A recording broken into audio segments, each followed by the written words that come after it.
네, 반갑습니다. 저는 상산고등학교에서 철학을 가르치고 있습니다. 좀 제목이 도발적인데요. 처음에 이제 김도일 교수님한테 연락을 받고, 제가 석사 논문을 사실 장구성으로 썼습니다. 그래서 석사 논문이랑 이 주제, 그러니까 학회 주제랑 잘 맞아서 선뜻 하겠다고 했고, 그 다음에 제가 사실은 심재룡 교수님 수업을 들으면서 장구성을 알게 됐어요. 그래서 이 사람은 되게 똑똑한 사람인데 주위가 왜 이렇게 비판을 할까? 그러니까 장구성과 왕진이 당시에는 가장 엘리트였는데 굳이 이렇게까지 너무 처참하게 죽고 난 사람을 왜 이렇게 비판할까라는 문제의식을 갖고 접근을 했거든요. 그래서 이 논문 쓰면서 사실 고생을 엄청 했습니다. 석사 논문 받기까지. 그래서 제가 추억의 책장을 넘기듯이 제가 이거 한 3년 걸렸어요. 그러니까 총 한 5년 시간을 보냈죠. 다시 이렇게 보니까 역시 좀 부족한 게 많았더라고요. 그래서 이제 장구성 심성론으로 이제 논문을 쓰고 석사학위를 받았고, 이번에 기회가 돼서 대외종고도 한번 같이 깊이 고민을 해봤습니다. 그때 공교롭게도 변희욱 선생님이 대종고로 박사학위 논문을 쓰고 있었거든요. 그래서 이래저래 좀 인연이 깊은 주제입니다. 이제 본론으로 들어가겠습니다. 장구성이라고 하는 사람은 송대 성리학사에서는 유광심학의 성구로 뽑힙니다. 근데 이제 사량자 양씨에게 영향을 받았다고 해서 이 두 사람 가운데 누구를 더 계승하고 있느냐라고 하는 것도 굉장히 중요한 주제인데, 여기에서 그것까지 다루긴 좀 무리가 있고, 통상 대해와 같이 언급될 때는 양씨와 대해를 놓고 장구성의 사상을 얘기합니다. 그 가운데서도 이제 경물이라고 하는 개념이 양씨와 장구성을 얘기할 때, 그리고 대해를 얘기할 때 아주 중요한 개념입니다. 여러분 95페이지를 보시면요, 각주 11번 원문을 중심으로 해서 제가 설명을 드리겠습니다. 여기 보시면 장구성이 왕응진과 경산에 올라서 선사에게 도를 물었다. 장구성은 선사 대해와 경물의 뜻을 이야기했다. 대해가 말했다. 그대는 다만 경물이 있음을 알지 물격이 있음을 알지 못한다. 장구성이 의아해하며 천천히 말했다. 선사께서는 어찌 방편을 쓰지 않으십니까? 대해가 크게 웃었다. 장구성이 말했다. 물격은 도대체 어떤 것입니까? 대해가 말했다. 소설에 실린 이야기를 보지 못했는가? 당나라에 안록상과 반란을 도모한 자가 있었다. 그 사람은 예전에 낭주의 관리였는데 초상화가 여전히 거기에 걸려 있었다. 현종 황제가 촉에서 이를 보고 노했고 신하를 시켜 칼을 가져다 초상화의 목을 치라고 했다. 그 사람은 섬서에 있었는데 갑자기 목이 떨어졌다. 장구성이 이를 듣고 물격의 의미를 단박에 깨우쳤다. 이윽고 부덩언 담벼락에 개를 썼다. 나의 경물과 대의 물격이 일관됨은 500근 2개를 합한 것과 같다. 그 다음 각주 13번을 보시겠습니다. 이건 이제 대해가 왕응진과 소홍1년 방금 이 이야기가 있었던 때를 회상하는 장면입니다. 그러면서 장구성에 대해서 평가를 내립니다. 지난번 경산에서 매번 그대와 이런 이야기를 나눌 때 그대의 깜빡거리는 눈동자를 보았다. 그대가 거의 이치를 터득한 것 같았는데 다만 한 끝이 모자랐다. 만약 한 끝을 터득하게 되면 유학이 불교이고 불교가 유학이고 승려가 속인이고 속인이 승려이고 보통 사람이 성인이고 성인이 보통 사람이고 내가 그대이고 그대가 나이고 하늘이 땅이고 땅이 하늘이다. 이러한 견지에 도달함은 나의 가르침에 연유한 것이다. 장구성을 제외하고 다른 누가 이 경지를 진정으로 이룰 수 있겠는가? 여기서 보면 이제 대해가 장구성을 엄청나게 높이 평가하면서 장구성의 제자인 왕응진은 아직 뭔가 미흡하다는 얘기를 하고 있습니다. 그래서 이 두 이야기를 제가 나름의 시각으로 갖고 분석을 해봤습니다. 그건 96페이지를 한번 보시죠. 96페이지에 두 번째 단락, 첫째, 둘째, 셋째, 넷째가 있습니다. 이 부분을 제가 한번 읽어보겠습니다. 대가 장구성 왕징과 나눈 대화 속에서 몇 가지 흥미로운 점을 찾아볼 수 있다. 첫째, 장구성이 선사인 대와 경물 개념을 공감한다는 것이다. 이는 한편으로 장구성이 선불교의 맥락에서 경물의 의미를 풀었다고 추정할 수 있는 대목이다. 또 다른 한편으로 대해는 당시 북송대 성리학의 경물 개념을 명료하게 이해하고 있었을 뿐만 아니라 이를 토대로 형성된 장구성의 경물 개념에 동의했다고도 할 수 있다. 따라서 이정일의 북송대 성리학의 맥락에서 장구성의 경물 개념에 대해 검토해야 한다. 둘째, 대해가 장구성은 물격을 모른다라고 지적했고 이에 대해 장구성이 자신의 의견을 피력하기보다 물격에 대한 가르침을 구한 것이다. 다만 물격은 대학에 이미 등장하는 것으로 유학자가 이에 대해 모른다고 보기는 어렵다. 더욱이 장구성은 당시 장원 급제자로 그의 경전 이해가 깊지 않다고 치부하기 어렵다. 따라서 장구성은 왜 물격의 의미를 선사에게 되물었는지에 대해 탐색해야 한다. 셋째, 장구성의 경물 개념이 대의 물격과 일관된다고 주장한 점이다. 대의가 왕응진과 함께 경산의 일을 회상한 장면에 근거해 보면 이는 유학과 선불교의 시각이 다르지 않음을 주장한 것일 수 있다. 다만 이는 대의 견해로 장구성이 어떻게 이해했는지 알기 어렵다. 따라서 장구성이 물격을 어떻게 규정하는지에 대해 검토해야 한다. 넷째, 장구성이 선불교를 따른다면 그는 본성을 선한 것으로 보지 않고 텅 빈 것이라고 규정해야 할 것이다. 아울러 장구성은 경물과 물격에 대해 공을 깨닫는 과정이자 깨달은 상태라고 주장해야 할 것이다. 따라서 장구성이 본성을 어떻게 규정하는지 그리고 본성을 실현하는 방법이 어떤 것인지에 대해 탐색해야 한다. 이 논문은 주로 이 네 가지 문제의식을 갖고 구성되어 있습니다. 자, 보시죠. 우선 양씨와 장구성의 경물과 물격에 대해서 보겠습니다. 도입 부분을 읽고 그 다음 원문을 중심으로 해서 읽어나가겠습니다. 도입 부분에 저의 전체적인 생각들이 그 부분에 대한 전체적인 생각들이 들어가 있습니다. 이정이 대학의 경물을 사물에 이르러 이치를 궁구한다라고 해석한 이래로 제자들은 이를 따르고 있다. 양씨, 장구성 또한 경물에 대해 이정의 이론을 받아들인다. 다만 외부 사물의 이치가 내 마음 속에 모두 갖추어진 것인지 아니면 외부 사물에 존재하는 것인지에 대해 각자 다른 의견을 가지고 있기도 하다. 아울러 내 마음 속에 이치를 완전히 궁구하면 다시 외부 사물의 이치를 탐색할 필요가 없다는 것인지 아니면 외부 사물의 이치 또한 궁구해야 하는지도 각자 다른 견해를 가지고 있다. 이 지점이 양씨와 장구성의 경물 개념을 밝히는 데 중요한 요소이다. 그런데 이정은 물격에 대해 경물만큼 명확하게 정의하고 있지 않다. 예컨대 유서에서 물격은 말로 전할 수 없는 것이다 라고 주장한다. 이로 인해서 제자들 또한 물격의 의미를 많이 다루고 있지 않다. 양씨, 장구성 또한 경물의 의미를 논하면서 이를 물격과 연결해서 다루는 정도로 소설하고 있다. 이 때문에 대의가 경산서 장구성과 함께 경물을 논하면서 그대는 경물을 알지 물격을 모른다라고 말한 상황을 초래했을 것으로 추정된다. 이어지는 논의를 통해 양씨와 장구성의 경물과 물격이 어떤 의미이고 장구성이 양씨와 대의 사이에서 경물과 물격을 어떻게 정립하는지를 탐색해 보겠다. 양씨부터 살펴보겠습니다. 양씨는 결론적으로 경물을 명선이라고 표현합니다. 그리고 이걸 장구성이 계승합니다. 양씨는 이렇게 주장합니다. 이 도를 실천한다면 반드시 선을 밝히길 먼저 해야 한다. 그런 후에 선을 실천하는 근거를 알게 된다. 선을 밝힘은 알물 지극히 하는 데 달려있고 알물 지극히 함은 사물의 이치를 궁구함에 달려있다. 사물을 세면 너무 많아서 만 가지에 이르게 되니 궁구할 수 없는 사물이 있을 것이다. 자신을 돌아봐서 성실하다면 모든 천하 사물이 나에게 있게 될 것이다. 이 부분이 중요하죠. 이렇게 되면 사실은 자기 반성을 통해서 그 외부 사물의 이치를 굳이 다 궁구하지 않더라도 모든 것을 알 수 있다. 만물 계비어와의 논의를 따르고 있는 듯합니다. 다음 그 각주 21번 97에서 98페이지로 이어지는 97페이지 맨 하단에 있는 인용문을 보시겠습니다. 만약 뜻이 성실하면 천하를 평안하게 할 수 있다고 말한다. 이렇게 되면 선왕의 전장과 문물은 모두 텅 빈 기물이 된다.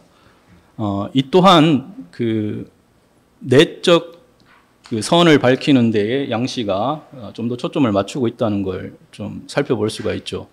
근데 그 다음 부분을 보시면 이제 조금 결을 달리합니다. 내외 합일, 이건 이제 양시에 대해서 통상 많은 연구에서 얘기하고 있는데 그 지점이 어떤 의미인지를 보여주는 것 같습니다. 각주 22번을 보시죠. 성인이 성인인 이유, 현인이 현인인 이유가 반드시 있을 것이다. 비록 선비가 성인의 경지와 멀리 떨어져 있지만 육경을 버리고 어찌 성인을 구하겠는가. 반드시 정밀하게 생각하고 힘써 실천하고 초연히 말의 뜻이 드러난 데서 묵묵하게 이해하면 거의 성인의 경지에 이룰 수 있을 것이다. 그러니까 양시 같은 경우는 그 경전에 대한 그 깊은 이해, 공부라고 하는 것이 굉장히 중요하고, 그러니까 경물이라고 하는 것, 이치를 궁구한다라고 하는 것은 내 안에 있는 선을 밝힘과 동시에 성인께서 그 진리를 담아놓은 경전 공부를 열심히 해야 된다는 것, 그걸 통해서 이제 내외 합의를 주장하고 있다고 추정해 볼 수 있겠습니다. 그 다음 각주 23번을 보시죠. 자신을 닦는 것으로부터 천하를 평안하게 하는 데까지 도를 가지고 있지 않음이 없으니 모두 뜻을 성실하게 함을 위주로 한다. 만약 뜻을 성실하게 함이 없다면 비록 도를 가지고 있다고 하더라도 행할 수 없다. 그러므로 중용에서 천하와 국가를 다스린 데는 구경이 있다고 하면서 끝에 이를 행하는 것은 하나이다 라고 했다. 하나는 무엇인가? 성실합니다. 천하와 국가의 큰 것은 성실하지 않으면 운용할 수 없다. 그러나 사물의 이치를 궁구해서 알물 다하지 않으면 어찌 그 도를 알겠는가? 대학에서 논한 뜻을 성실하게 하고 마음을 바르게 하고 자신을 닦고 천하와 국가를 다스림의 도는 그 근원이 물격에 달려있으니 이를 이루어 나갈 뿐이다. 그러니까 양씨는 결국 이 물격이라고 하는 것은 아마 그 명선, 궁리한 다음에 실천으로 이어지는 것을 물격으로 보고 있는 듯 합니다. 그럼 이제 장구성의 경물과 물격은 무엇인지에 대해서 한번 살펴보겠습니다. 결을 조금 달리한다고 할 수 있겠습니다.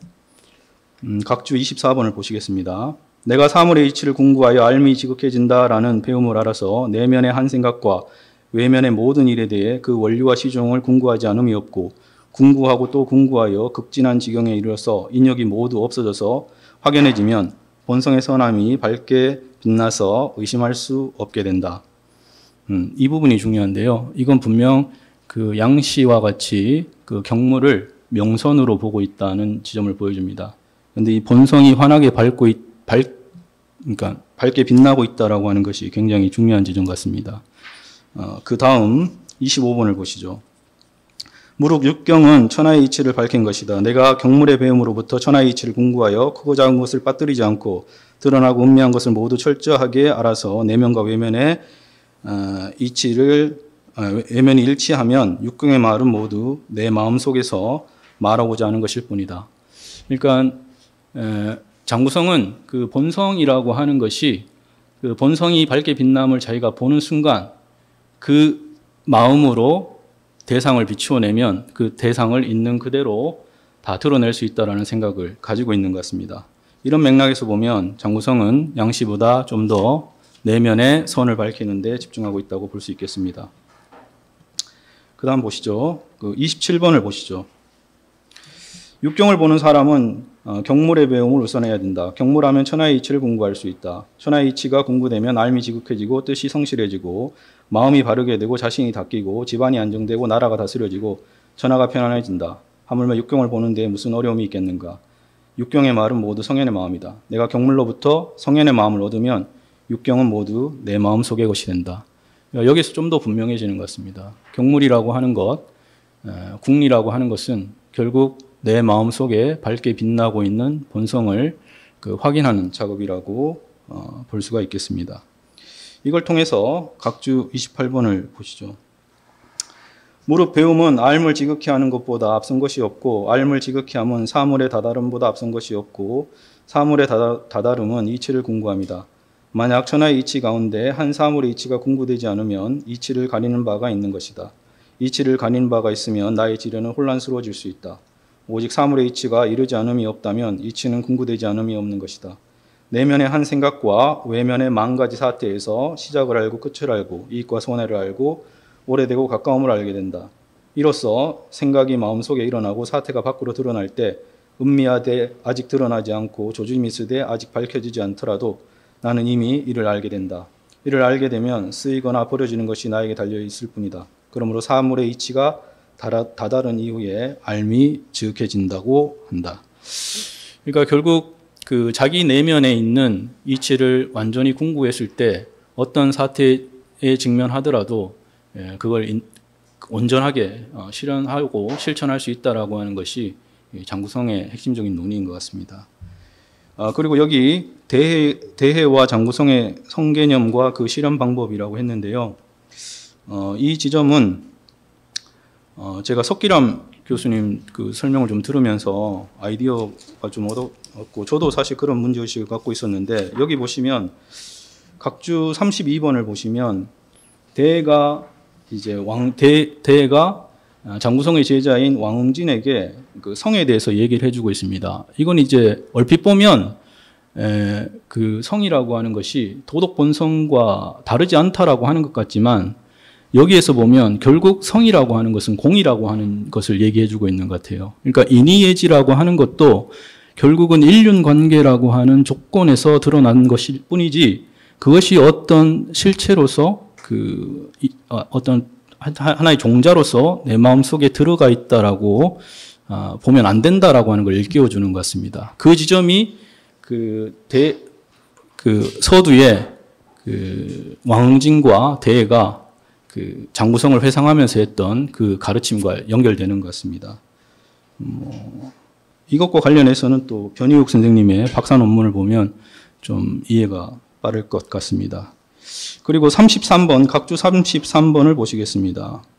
여기 보시면 이제 대가 당신은 스스로 근기가 둔하다고 말하니 한번 이같이 반조해 보시오. 둔함을 아는 사람은 또한 둔함이 없을 것입니다.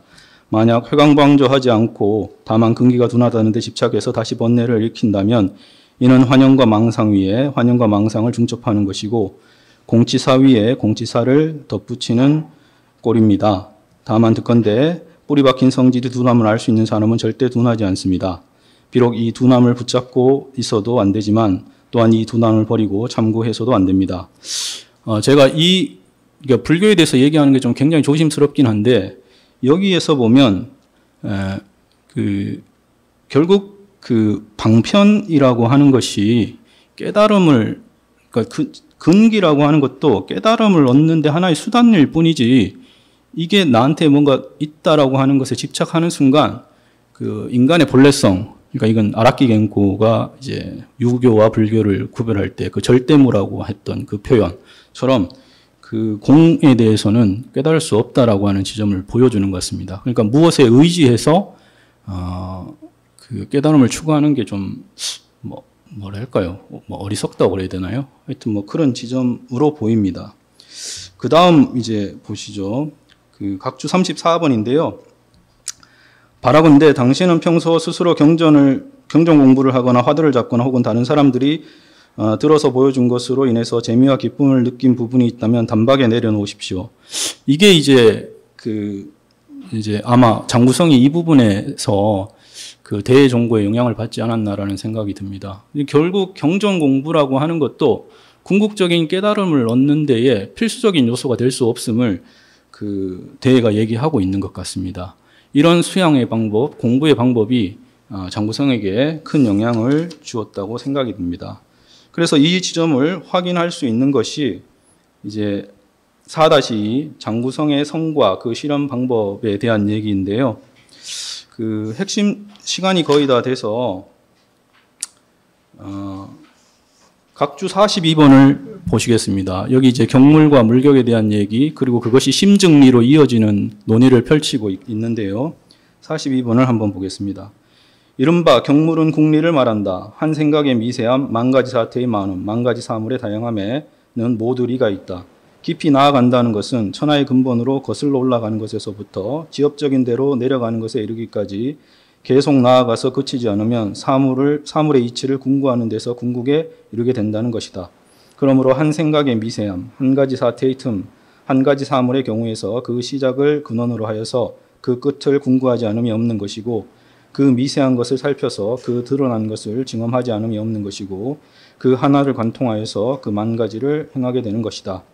그런즉 또한 만 가지를 수련함으로써 하나에 돌아가고, 또한 드러난 것을 따름으로써 미세한 것을 보게 되고, 또한 끝을 고찰하여서 처음을 구하게 되니 끝없이 왕래하고 계속해서 운용하게 된다. 이것이 깊이 나아가는 배움이다. 이와 같으면 마음이 곧 이치이고 이치가 곧 마음이다 라고 얘기합니다. 그러니까 서두에 얘기했던 그 본성이 환하게 빛나고 있는 상태를 스스로 확인하는 그 순간, 그러니까 마음이 곧 이치가 되고 그 마음이 곧 본성이 된다라는 생각을 하고 있었던 것 같습니다. 그러니까 여기에서 이제 그 유광심학의 성구로 평가된다라고 하는 요소가 있다고 생각하고, 석기남 교수님이 얘기하셨듯이 이 마음과 본성이라고 하는 것을, 그러니까 둘이 아니라고 하지만 아직 장구성은 그 본성, 이니에지라고 하는 것이 내 안에 그 어떤 대상을 온전하게, 그러니까 인륜 관계 속에서 도덕적 실천을 온전하게 할 수 있는 어떤 하나의 능력으로서, 근원으로서 설정하고 있다는 지점에서 그 아직은 마음이 곧, 그러니까 심증리, 그러니까 특히 이제 왕陽명이 얘기했던 그 정도까지는 가지 않은 거 아닌가. 어떤 이니에지를 하나의 그 도덕적 반응 능력의 본체로서 설정하고 있는 상태인 것 같습니다. 그걸 확인하는 순간 마음이 곧 리가 된다는 주장을 한 것으로 저는 추정하고 있습니다. 예, 이상으로 저의 발표를 마치겠습니다.